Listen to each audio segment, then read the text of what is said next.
Panel. ¿Qué le espera a Colombia? Análisis y reflexiones. Mauricio Vargas, periodista y escritor. Ricardo Ávila, analista senior El Tiempo. María Jimena Duzán, periodista y politóloga.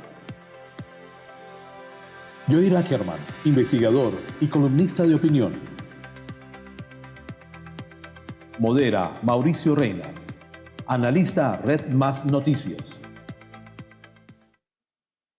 Bienvenidos al Congreso Naturgas. Mauricio, adelante, lo escuchamos. Muy buenos días. Muchas gracias a Naturgas por haberme invitado a moderar este panel. Muchas gracias a los colegas y amigos de tanto tiempo por aceptar, por lo menos en estos primeros minutos, la moderación del panel.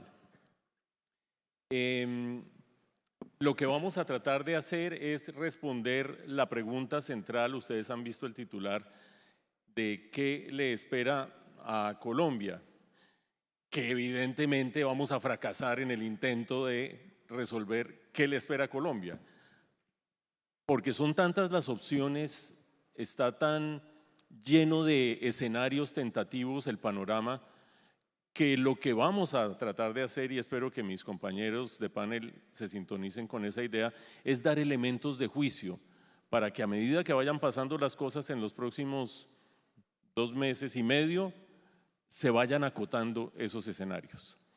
Vamos a funcionar de la siguiente manera. Vamos a hacer una primera ronda de preguntas con respuestas breves de 4 minutos más o menos cada uno. Vamos a dar la oportunidad de que si alguno de los contertulios quiere aportar un minutico a lo que acaba de responder el titular de cada respuesta, lo hagamos, eso le da un buen dinamismo y en la medida en que el tiempo lo permita, repetimos una segunda ronda de preguntas. Yo quiero arrancar con la visión de Mauricio Vargas, quien se ha echado, usted ha tenido como 7 vidas profesionales distintas, ¿no? Un hombre polifacético. Yo lo dejé siendo director de la revista Semana cuando empiezo a ver libros de historia, libros que interpretan a nuestros próceres, etcétera, etcétera. Y nadie mejor que Mauricio para responder lo siguiente. Todos creemos todo el tiempo que este momento es único y que esta es la gran circunstancia inédita del país. Y en esta coyuntura, la posibilidad de que repita un gobierno de izquierda, la posibilidad de que por el contrario Colombia caiga en una polarización global, parecería ser algo inédito. ¿Este momento histórico tiene algo de especial? ¿O cuando uno ve la historia del país a lo lejos, se da cuenta que esto va y viene, va y viene y va y viene? Bueno, muchísimas gracias a Naturgas, muchísimas gracias a Mauricio, a mis colegas y sobre todo a ustedes que nos escuchan pacientemente en un momento en que ya se empieza a acercar la hora del almuerzo. Hay un riesgo de que sea un momento histórico, irrepetible o nunca dado o casi nunca dado, pero eso depende de qué pasen las elecciones. Claramente, si Iván Cepeda gana la presidencia, va a intentar reventar tantas cosas, porque es su convicción además, y porque eventualmente va a contar con herramientas más completas de las que ha contado el presidente Petro. Primero que todo, porque Cepeda es un hombre de cierta disciplina, que Petro no lo es. Y segundo, porque probablemente va a poder construir una mayoría en la Corte Constitucional, va a poder construir una mayoría en el Banco de la República, va a poder influir mucho más en el Senado, que Petro no pudo con el Senado, pero las figuras que se opusieron a Petro en el Senado no están ya, o no van a estar ya. Entonces, si Cepeda toma la decisión de hundir el acelerador de su inclinación ideológica, vamos a tener una ruptura histórica. Y dramática y muy posiblemente catastrófica. Pero si eso no pasa, creo que la tentación general de los otros candidatos con opción es respetar la Constitución del 91 y dejarla como está. Que sería muy bueno porque con sus virtudes y sus defectos, que son muchas más las virtudes que los defectos de esa Constitución, lo cierto es que es lo único que en Colombia se ha hecho en muchísimo tiempo con un razonable consenso. Ha dicho usted, Mauricio, una serie de adjetivos que dan para 2 horas de discusión aquí solo alrededor de su pregunta. Bajo el supuesto de que si Cepeda gana la presidencia, no va a tener tantos contrapesos como ha tenido Petro por cambios institucionales, que puede significar un gobierno de Cepeda una ruptura histórica, dramática y potencialmente catastrófica. Ahora vamos a ver si hay unas opiniones de 30 segundos sobre lo que acaba de decir Mauricio, pero pínteme el escenario catastrófico, por favor. Si se abre la llave de la Constitución con instrumentos como los que puede tener a la mano Cepeda, simplemente por desgaste de la oposición, porque es que hay un momento en que hay un cansancio en la oposición. Volver otra vez durante 4 años a trancar una cosa se vuelve muy complicado, y sobre todo cuando empiezan a perderse las mayorías en esos organismos de control y de contrapeso. Entonces, catastrófico en tanto que si él, por eso pongo siempre ese condicional, si él decide que lo que tiene en la cabeza quiere volver a Colombia así como él lo tiene en la cabeza, va a ser catastrófico. Gracias, Mauricio. Catastrófico desde el punto de vista de lo que va a destruir, sin que necesariamente vaya a construir. ¿Va a destruir una economía de mercado a su juicio? ¿Va a destruir una iniciativa privada? ¿Va a destruir...? Y como suele pasar con pensamientos como el de Cepeda, está mucho más son mentes que tienen mucho más claro que hay que destruir que porque hay que reemplazarlo. Okay. Gracias, Mauricio. ¿Alguna reacción a 2 cosas? El escenario catastrófico y que Iván Cepeda significaría destruir más que construir. Ahora vamos con las preguntas de cada uno que han preparado, pero no, yo quisiera señalar que el gran riesgo que tiene Colombia en el caso de un gobierno de Cepeda es lo que pueda pasar con los mercados de manera relativamente inmediata. O sea, las cifras y los desequilibrios que tiene la economía colombiana son profundísimos, y eso, me perdonen la expresión técnica, ha estado pegado con babas en el sentido de que los mercados todavía anhelan a que después de que elijamos presidentes, quien llegue tenga la capacidad de poner la casa en orden. Pero si no, para lo que vamos es a ver un coletazo inmenso en el cual los mercados se van a encargar de hacer un ajuste dolorosísimo que incluye disparar la tasa de cambio y cierre de líneas de crédito, con la enorme probabilidad de que Colombia, por ejemplo, llegue a exponerse a un default en sus pagos de deuda, algo que parece absolutamente inconcebible, pero que es mucho más probable si perdemos la confianza de los mercados internacionales. Entonces eso es un sacudón que no está a años vista, está a meses vista. Y lo que yo escucho, estoy escribiendo sobre eso para el domingo, sobre lo que ha pasado en la reunión conjunta del Fondo Monetario Internacional y del Banco Mundial en Washington, pues que la ansiedad es toda entre los inversionistas de afuera que han colocado literalmente miles de millones de dólares en Colombia en títulos de deuda y que quieren ver señales que los tranquilicen, cosa que no sucede, y menos cuando pasan episodios recientes como el del Banco de la República. O sea que al margen de las verdaderas intenciones de un potencial presidente Iván Cepeda y su verdadera capacidad de ejecutar esas intenciones, el entorno sí daría un giro dramático ante un triunfo de Iván que las Cepeda. crisis se encargan de determinar de alguna manera la agenda y hacen que la respuesta tienda a ser más radical frente a la crisis. Eso es lo que más me inquieta. No de calmar los mercados, sino de doblar la apuesta e ir más allá. Entonces no paguemos. María Jimena, hay gente que conoce a Iván Cepeda y piensa que podría tratar de tender puentes con el centro, con los interlocutores, con los distintos actores de la vida nacional, más que confrontarlos y significar una catástrofe. De manera breve, ¿qué opina? Bueno, yo creo que el tema de irse en contra de las instituciones no es la primera vez que sucede en Colombia. Y yo creo que las instituciones en Colombia han probado ser mucho más fuertes de lo que nosotros nos imaginamos. La primera vez que eso sucedió, lo que describe Mauricio, no fue en este gobierno, fue en el gobierno de Álvaro Uribe. Él también trató de actuar y de frenar la independencia del banco. Él también pues, le torció el pescuezo a la Constitución con su articulito y las instituciones sobrevivieron.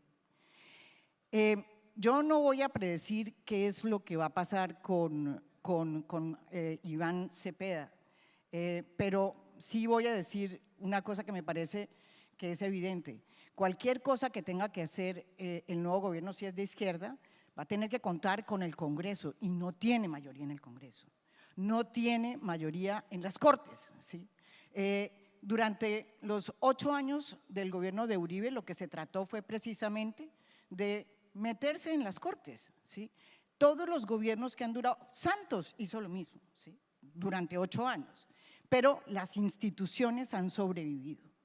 Y a Gustavo Petro, en cabeza de Iván Cepeda, si gana, le va a costar mucho trabajo cargarse las instituciones. Yo creo más en las instituciones y miren lo que ha pasado en este gobierno.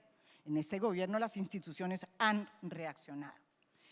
Ahora, usted me pregunta, ¿quién es Iván Cepeda? Yo no puedo decir quién es Iván Cepeda porque imagínense, ni siquiera él ha tenido la voluntad de ir a los debates, debería ir a los debates, pero lo que sí puedo decir es que conociendo lo que es Iván Cepeda, que es muy distinto a Gustavo Petro, él podría en muchos aspectos sentarse a hacer ese bendito acuerdo nacional para evitar una cosa que a mí me parece catastrófica y por otras razones que espero las conversemos aquí, la constituyente.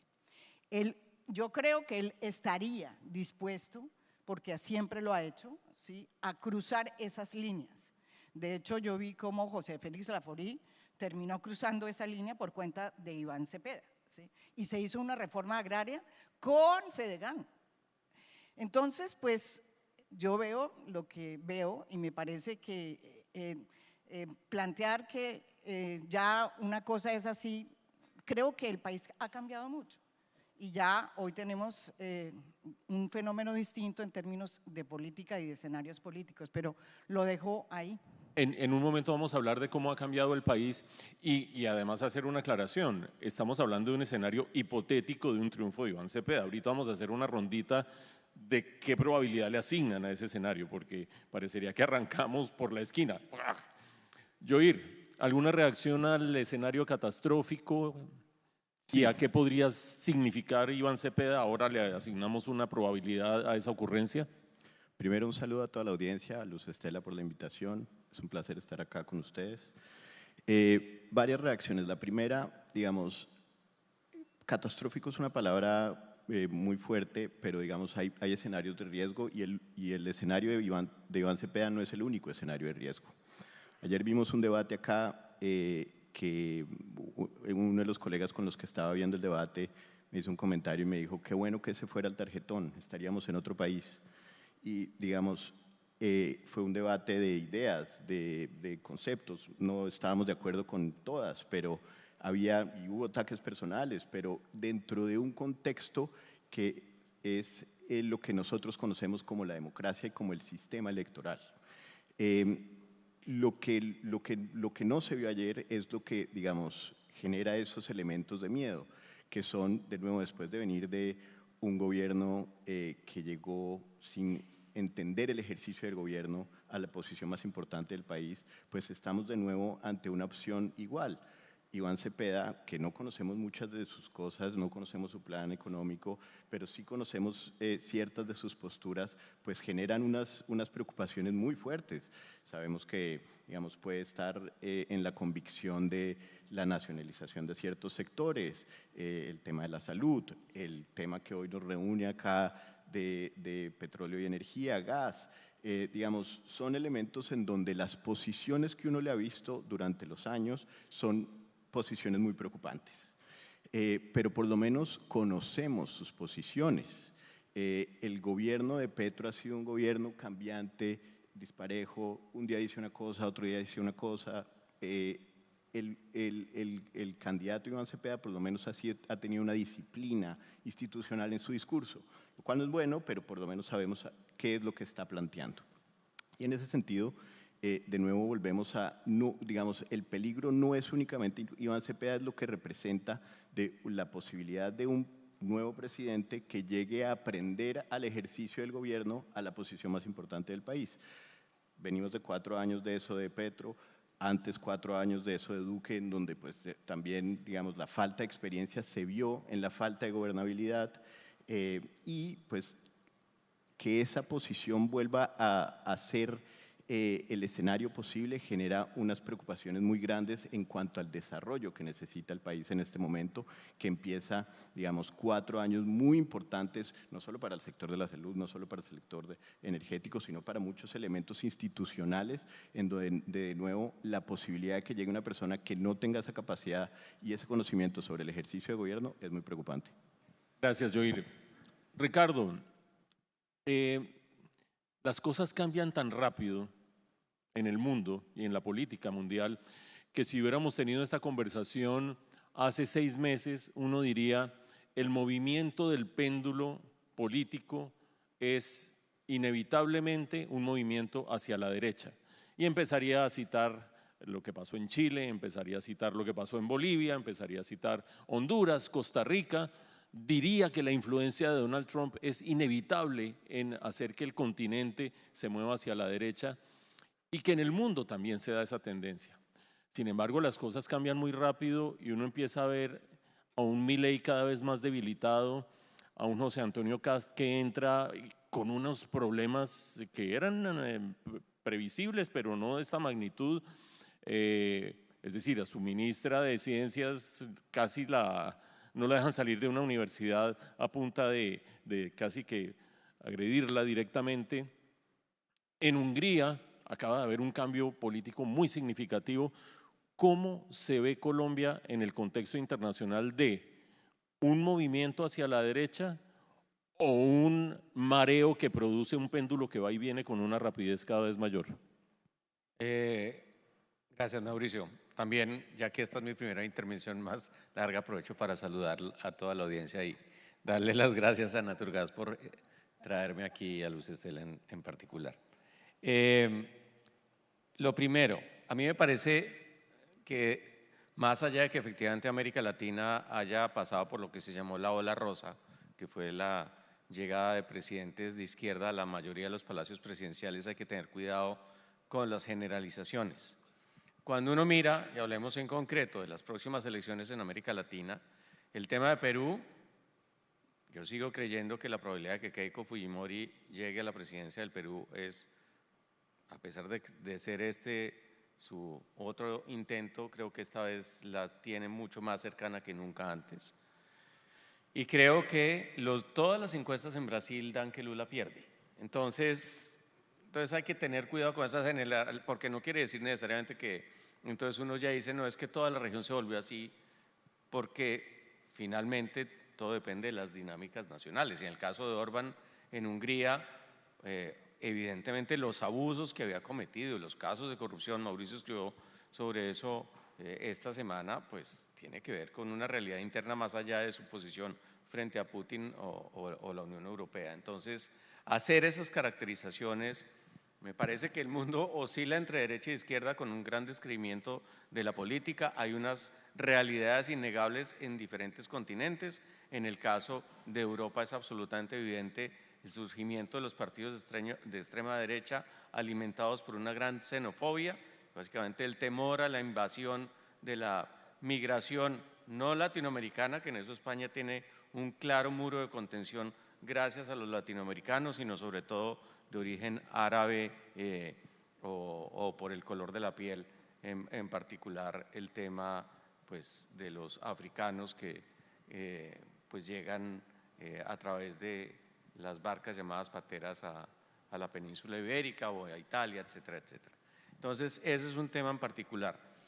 Pero lo que sí está absolutamente de manera evidente en el mundo es que estamos en una realidad completamente distinta, como lo dijo Mark Carney en Davos. Estamos en un mundo en el cual Estados Unidos ha pateado el tablero y eso tiene consecuencias profundísimas de largo plazo, porque las alianzas, lo que se consideraba seguro, en particular la alianza en el Atlántico, ambos lados del Atlántico, que incluía Canadá, obviamente eso ya no es así.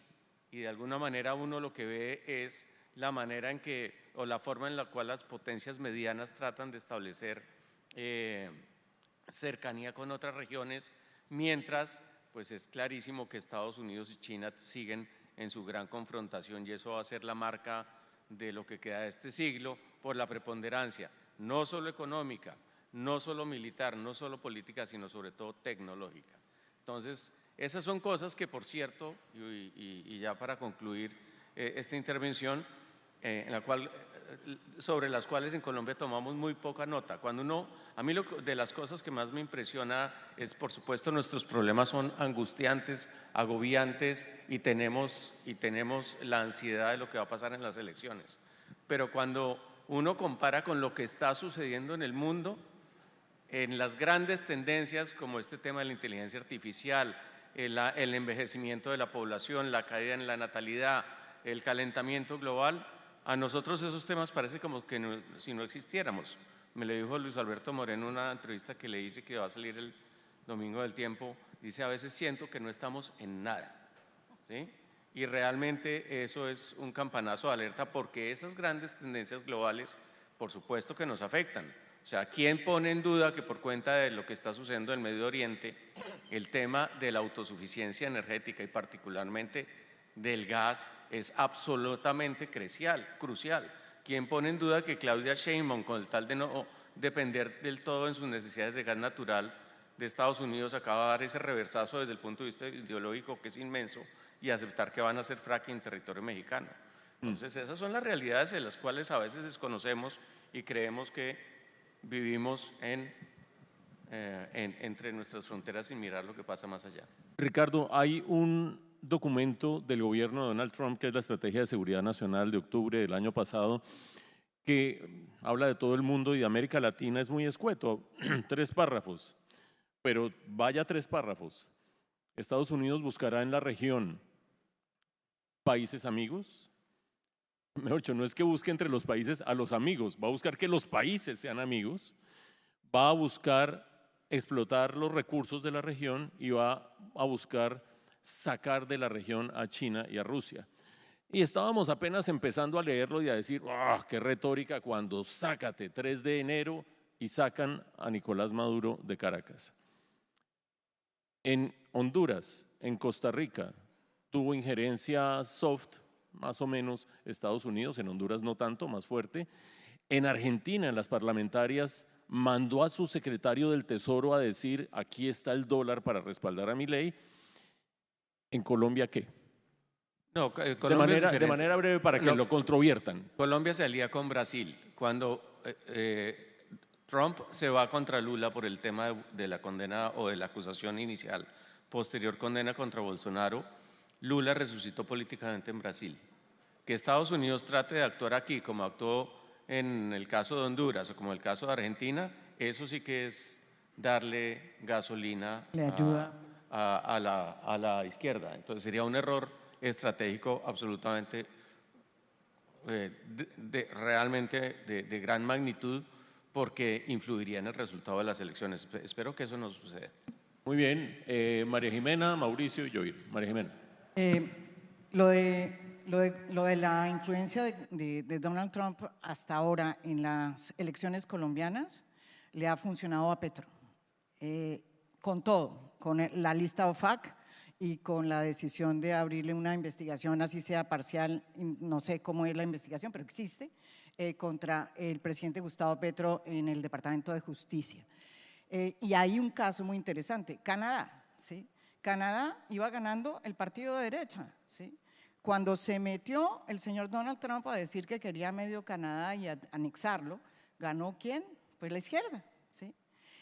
Y así ha pasado en varios lugares. No es un tema solamente de que viene una ola de derecha. La intervención de Donald Trump ha sido bastante difícil de medir porque unas veces actúa de una manera y otras veces de otra. Y en el caso colombiano ha sido de esta manera. Y paradójicamente, yo no sé si ustedes conocen esa teoría, mientras Gustavo Petro habla de que no va a haber de que la transición energética es sin petróleo y sin gas, tengo entendido que en la reunión de Donald Trump, no sé si esto es una chiva, pero me imagino que ustedes que saben tanto de esto, pues saben más que yo. En la reunión con Donald Trump, el primero que habló fue Roa, el cuestionado presidente de Ecopetrol, ¿sí? Con Donald Trump, con toda su gente, y le ofreció el oro y el moro para que vinieran a Colombia a meterse y a hacer lo que quisieran. Esa reunión es posterior a la sacada de Nicolás Maduro de Caracas y a las intenciones explícitas y avasallantes de Estados Unidos. Ahí les dejo. ¿Eso qué significa? Que hay unos cambios que ha planteado, porque mire lo que pasó con Claudia Sheinbaum. Claudia Sheinbaum hizo eso, bueno, Gustavo Petro hizo esto. Y mire que van los dos pegaditos en el fondo, se pelean, pero ahí están juntos. Yoir y venimos a Mauricio. Varias cosas, gracias. Digamos, Estados Unidos logró con esos 3 parrafitos su objetivo y fue volverse el policía de la región. Hoy Estados Unidos es un actor que juega dentro de la política nacional, dentro de las elecciones. Como dijo María Jimena, y estoy de acuerdo, cada vez que, digamos, mete la mano, digamos, termina favoreciendo al presidente Petro y a su base poniéndola más arrinconada en el apoyo hacia la izquierda. Entonces ese es un equilibrio que hay que medir muy bien y creo que Estados Unidos, que ha metido la mano en otros países, no le ha funcionado. Digamos, en donde ha tenido injerencias no ha sido el resultado que han querido.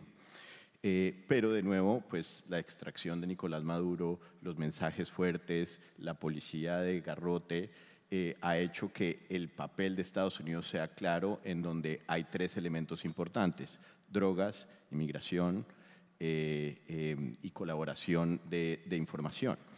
Ahí hay un elemento que hay que tener claro y es el próximo presidente de Colombia tiene que saber navegar esa relación tan compleja con un personaje tan impredecible como Donald Trump.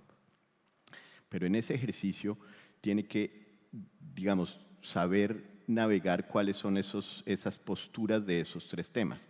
Y para hacer un análisis rápido, si es el candidato de ultraderecha, Abelardo Laspriella, el próximo presidente del país, lo que vamos a tener el 8 de agosto es Petro, expresidente, sacando a la gente a las calles, que, digamos, es muy bueno y muy hábil en ser la oposición, incluso ha sido oposición de su propio gobierno porque no ha tenido posturas claras, pero, digamos, un 8 de agosto con una posibilidad de Abelardo Laspriella sería volver al 2021, la gente en las calles, la policía, conmoción interior, lastimosamente accidentes donde salen ojos, etcétera, etcétera.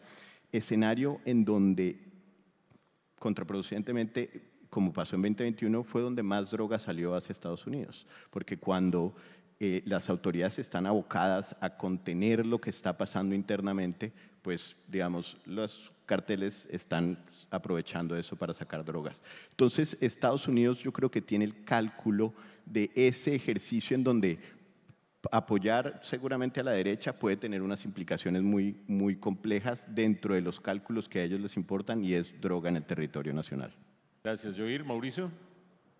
Yo decía que sí, Cepeda gana y sí aplica lo que tiene en la cabeza, ideológicamente hablando, tenemos un escenario catastrófico. Lo de Colombia es hipotético, lo del mundo ya no es hipotético, ya tenemos un escenario catastrófico. Nos pasó la mayor tragedia que le podía pasar al planeta, que es que el elefante en la cristalería se instaló en la Casa Blanca. Y es desastroso lo que está produciendo, desastroso. Y los desastres están a la vista. Lo de Irán y lo del Estrecho de Hormuz y lo del Golfo Pérsico habla por sí solo, no quiero extenderme en eso. Pero a la vez empieza a surgir una reacción. Y eso me lleva una reacción que quiere decir que allí donde Trump se mete, le va mal. Le pasó en Hungría, es que piensen ustedes que 4 días antes de la elección, en la manifestación final de Orbán, de su campaña del primer ministro, ahora derrotado y saliente, estaba J.D. Vance, el vicepresidente de Estados Unidos, quien cogió su teléfono celular e hizo una videollamada con Trump y se la transmitieron a la manifestación. Bueno, eso produjo los últimos puntos a favor de la oposición. En Francia, donde absolutamente nadie dudaba el año pasado que el próximo presidente iba a ser Jordan Bardella del Rassemblement National, o sea, de la extrema derecha, hoy el ex primer ministro Edouard Philippe, primer ministro del presidente Macron, le está ganando la segunda vuelta a Bardella. ¿Y eso es por qué? Porque los franceses están diciendo Bardella es Trump. La señora Meloni, que es posiblemente de lo más astuto que ha producido Europa recientemente, ya se dio cuenta de eso y empieza a distanciarse de Trump, y ya Trump le tiró el primer vainazo a su gran amiga Meloni. Y eso se está reproduciendo allí donde Trump se mete. Por eso digo elefante en cristalería. Donde se llegue a meter en las elecciones de aquí, sonamos. Ya se ha metido. Sonamos. Bueno, muy bien. Una última cosa. Yo Sí, creo, Mauricio, que eventualmente en los próximos años no vamos a estar hablando de péndulo izquierda-derecha, sino de péndulo autoritarismo y democracia. Con autoritarismos de derecha y de izquierda. Con autoritarismos de derecha y izquierda que se parecen mucho. No hay nada más parecido que Trump y Petro. Prometimos que vamos a hacer en algún momento la reflexión de qué escenarios electorales ven ustedes. Y eso va a ser la última pregunta de esta ronda en 17 minutos. O sea que tenemos 15 minutos para repartir entre una respuesta de María Jimena y réplicas y una respuesta de Yoir y réplicas. Es decir, esto comprimimos a la mitad. María Jimena,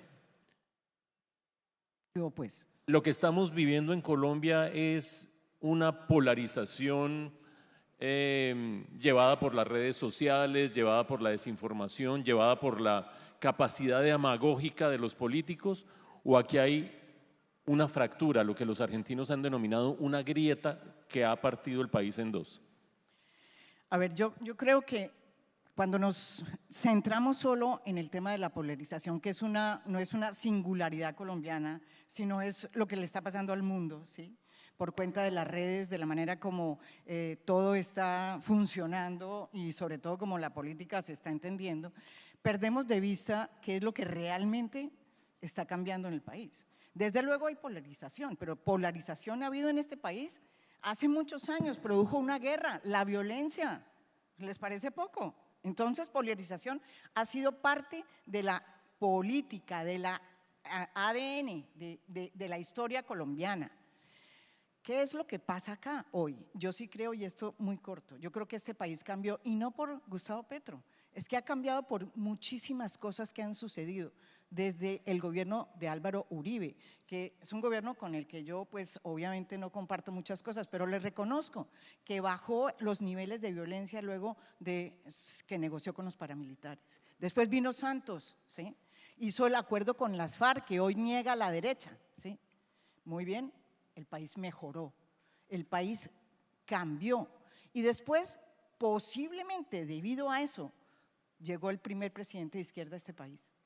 Hoy, ¿qué es lo que está pasando en Colombia? Pues hoy tenemos una cosa que no teníamos antes, y yo no sé si eso es catastrófico, como lo dice Mauricio, o digamos puede ser, digamos hipotéticamente catastrófico. Por primera vez tenemos un partido de izquierda que es el más grande de la historia del país, y por primera vez en las encuestas hay colombianos que dicen ser de izquierda, ¿y saben cuánto? 37, hasta 35, hasta el 37% ha salido en las encuestas. Eso nunca había sucedido. Todo es, pero también los ejes de la política cambiaron. La seguridad, que fue el centro, y la producción, ¿sí? La producción, el desarrollo, digamos, industrial, cambió. Y hoy son muy importantes la inequidad y la política social que tiene que ver con la exclusión. Eso cambió, y hoy hay unas comunidades empoderadas que el próximo presidente, sea quien sea, va a tener que enfrentar, sea quien sea. Y Yo no solamente veo a Gustavo Petro, digamos, como expresidente fregando y fregando, es que el que sea, si sube Paloma Valencia va a tener a las organizaciones que están en este momento en los territorios, que han sufrido ya un cambio, han cambiado y tienen una visión distinta, ¿sí?, con las cuales hay que enfrentarse. Y el país cambió en eso. Y lo mismo si pasa, si es Iván Cepeda. Es que este país sí cambió, y lo importante, y con esto termino, es que cuál es el modelo para que ustedes que hacen empresa y que van a hacer exploración en los territorios lo hagan bien. Porque, y con esto termino, hay, por ejemplo, los 58 proyectos eólicos que hay en La Guajira. Son 58 proyectos eólicos que están parados hoy a pesar de que tenían todos consultas. Pasaron las consultas, pero no pasaron por el modelo que se presentó, por el modelo que realmente no satisfizo a las comunidades, y las comunidades lo pararon. Yo me pregunto, ¿cuál es el modelo real para sacar y para empezar a extraer los minerales raros, para ir a las tierras raras y hacerlo? El que sea el presidente va a tener que enfrentar a esas comunidades hoy empoderadas, el que sea. María Jimena, en un momento vamos a tener la ronda de oro, la pregunta de oro, que es cómo se ve el país al final de esta década y cómo llegamos a ese país que cada uno ve. Pero quiero agregar a esos cambios uno en el que le quiero pedir ayuda a Yoir, y es los poderes ilegales regionales. El fenómeno que no empezó en este gobierno, sino que empezó en el gobierno pasado, en el que la fuerza pública es expulsada por los locales, o a punta de palazos, o a punta de pedradas, o a punta de drones, o a punta de… Es decir, esos poderes regionales, la mayoría de ellos ilegales, que arman una especie de balcanización de este país. No sé si estoy exagerando, pero dale 4 minuticos a eso para que hagamos la ronda final. No, no hay una exageración. Digamos, lastimosamente el proyecto de la paz total generó un fortalecimiento de los ejes que controlan regiones enteras en donde el Estado no está pudiendo entrar. Tenemos una pérdida de control en ciertos estados. Fuera de eso, hay una pérdida de capacidad de ordenar de los partidos políticos. Antes existía como una estructuración para que, digamos, se dieran unos alineamientos. Las elecciones pasadas, la renovación del 70% del Congreso, la quemada de grandes representantes de clanes políticos mostraron que las regiones están respondiendo a otros intereses, a un interés de contratación, el poder es transaccional en esos sitios, y en donde conviven el dinero ilegal, narcotráfico, carteles, contratación con departamentales, y ese eje ha generado unos núcleos de poder demasiado fuertes, en donde de nuevo el tema de la paz total generó que tuvieran mucha gasolina para fortalecerse de esa manera, porque pues al no perseguirlos se dieron esas capacidades para que se fortalecieran. Entonces, el tema para el próximo gobierno, que me devuelvo a la pregunta de María Jimena, yo sí creo que hay una polarización muy grande, y sí creo que esa polarización tiene una afectación en esos territorios y tiene una afectación para el próximo presidente, en el sentido de que hay que tratar de cohesionar eso. El país está dividido en dos después de un gobierno tan lamentable, tan pobre en el ejercicio del gobierno como el del presidente Gustavo Petro, que el candidato que está recogiendo las banderas de este gobierno sea el que está punteando en las encuestas, pues es un mensaje muy claro. Es un mensaje de, digamos, no importa la falta de capacidad de gobierno, su base sigue con él. Entonces, eso es un mensaje muy, muy importante para las personas que están tratando de hacerse elegir desde la otra esquina y que tienen que oír. Muchas gracias, Yoir. Bueno, cada uno va a tener 2 minutos para responder la pregunta final. Oído a la pregunta. Con la descripción que acaban de hacer ustedes, con un país que cambió en lo esencial, con el empoderamiento de las comunidades, con esta especie también de balcanización que sufre el país por el imperio de grupos criminales en distintas regiones del país, con la capacidad de movilizar gente a partir de la demagogia. ¿Cómo ven ustedes a este país al final de esta década?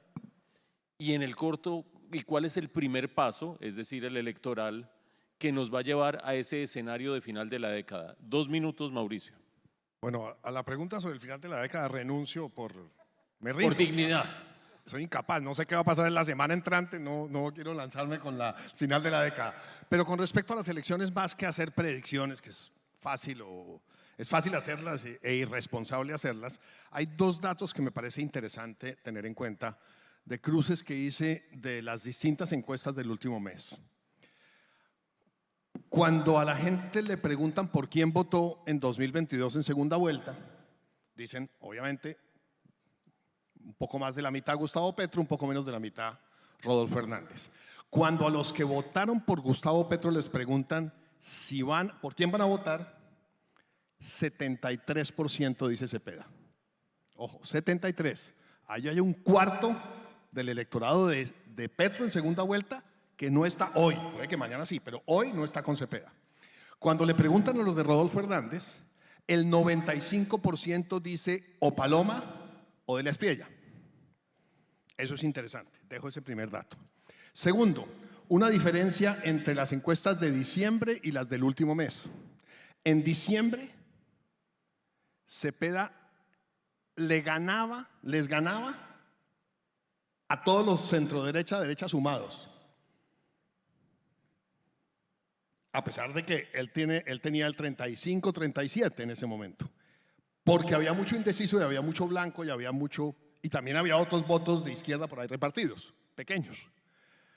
Ahora, a pesar de las diferencias entre las distintas encuestas, en todas, absolutamente en todas, la suma de la Espriella y Paloma es superior a la intención de voto de Cepeda. Esos 2 elementos los dejo como herramientas para que ustedes sean los que hagan la predicción. No voy más lejos. Lo de la década, de verdad, si quiere hablamos en una década. Ah, bueno, listo. Mauricio, hace 30 años, cuando coincidimos en la revista Semana, usted era un entusiasta. ¿Fue hace tanto? Sí, señor, hace tanto. Permítame Yo también decirle. estaba ahí. Yo también estaba Aquí ahí. estábamos. Sí, por eso. Todos aquí. Coincidimos. Yo era el único que no estaba y se salvó de las pollas mundialistas que usted promovía. Era el más entusiasta promotor de las pollas mundialistas. Échese una puestica de estas elecciones. Yo creo. En 30 segundos. Yo creo, o sea, soy enfermo de leer y leer y leer, revisar encuestas y revisar encuestas. Y claro, siempre me puedo ir de narices y me lo cobrarán dentro de unas semanas. Además es un gran dramaturgo porque le mete suspenso a la vaina, Claro. ¿no? Hace así y vuelve. Dígalo ya. Pero yo no veo a Cepeda ganando las elecciones presidenciales. Órale.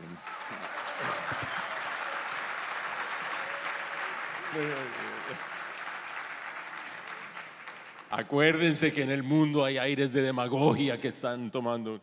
Ricardo Ávila, por favor. Bueno, yo voy a comenzar como una anécdota. Hace 4 años, en abril del año 22, pues parte de la manera en que me gano la vida es dando charlas a grupos privados y vino un banco de Estados Unidos con unos inversionistas y les hice la presentación sobre las elecciones y me preguntaron si Petro iba a ganar las elecciones y les dije que no. Entonces no me volvieron a llamar, no sé por qué, pero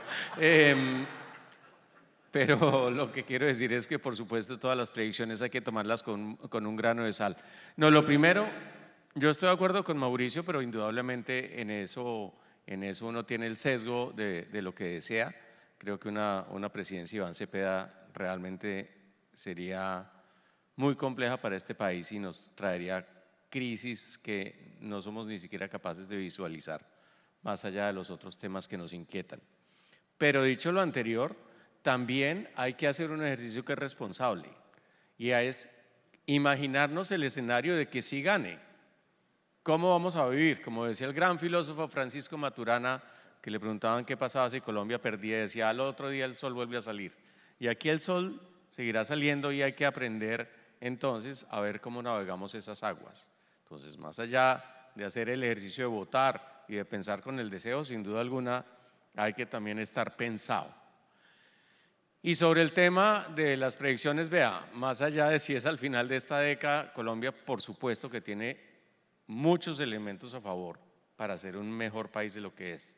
Tiene las condiciones naturales y tiene las condiciones de capital humano, tiene un problema serio de liderazgo y tiene un problema serio de falta de articulación de un verdadero proyecto nacional más allá de las preferencias políticas.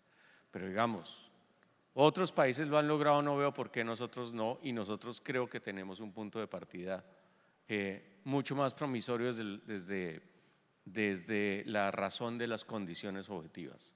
Entonces, aspiro a que si nos vuelven a traer en 2030 y todavía estamos sobre este mundo, porque ya en ese momento habrá sido 35 años que trabajamos juntos, aspiro que en ese momento podamos decir que sí, estamos encontrando mejor el camino de lo que lo veíamos en 2026. ¿Y usted creía que se iba a librar de la polla, hermano?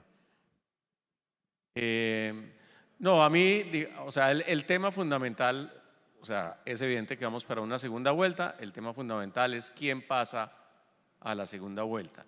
Y creo que clarísimamente la estrategia de Iván Cepeda es que su contrincante sea Abelardo de la Espriella, y si eso lo logra, tiene unas probabilidades más altas de llegar a la presidencia, creo yo, pero pues eso no lo sabemos todavía. Gracias, Ricardo. Ricardo estaba mirando para el auditorio, por lo tanto no veía las caras que hacía María Jimena ante cada cosa. Tiene 2 minutos, María Jimena, para decirnos. Y yo hago caras.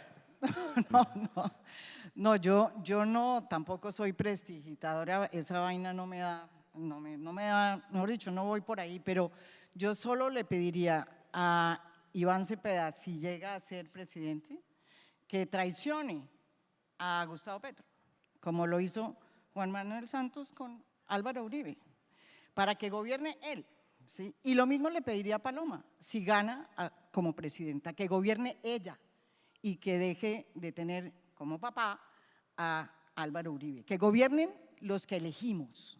Eso le pediría yo a el próximo presidente, sea quien sea. Y yo creo que nos merecemos eso, yo creo, que sean realmente los que uno vota, los que gobiernan. Y 15 segundos, si es optimista o pesimista sobre… No le voy a decir que quién va a ganar, No, sobre pero el futuro ya. de este país o no. No, porque después de describir todos esos cambios que describió hace 10 minutos.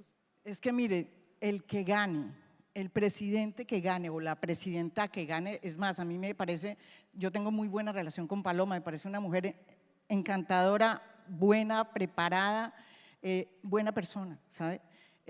Y lo mismo me parece Iván Cepeda, así no lo conozca mucha gente, ¿sí? Pero más allá, yo pienso que cualquier presidente, sea presidenta o no, o presidente, va a tener que enfrentar un país nuevo y no va a ser tan fácil. No, esa catástrofe que habla Mauricio es una catástrofe que vamos a tener que enfrentar en la derecha o la izquierda y desde luego no sabemos qué va a pasar. Yo no sé, que le pido a Iván Cepeda, porque eso sí quisiera, es que saliera a los debates y nos contara más, porque es el único candidato que de él no tenemos mucha noción ni información sobre lo que realmente quiere si llega a ser presidente. María Jimena no se metió en la polla. ¿Ah? No, yo no voy a meterme en la polla, pero sí voy a hacer como un de taquito. ¿Quién va a la segunda vuelta? Yo sí creo que va a ir Paloma y obviamente Iván Cepeda. Y si va Paloma e Iván Cepeda, es muy probable que gane pues Paloma. Ok, bueno, se la jugó con la polla. Joir, a tus 2 minutos finales, agrégale un grano de pimienta que es el siguiente. María Jimena tiene el deseo de que si gana Iván Cepeda, se separe de Gustavo Petro.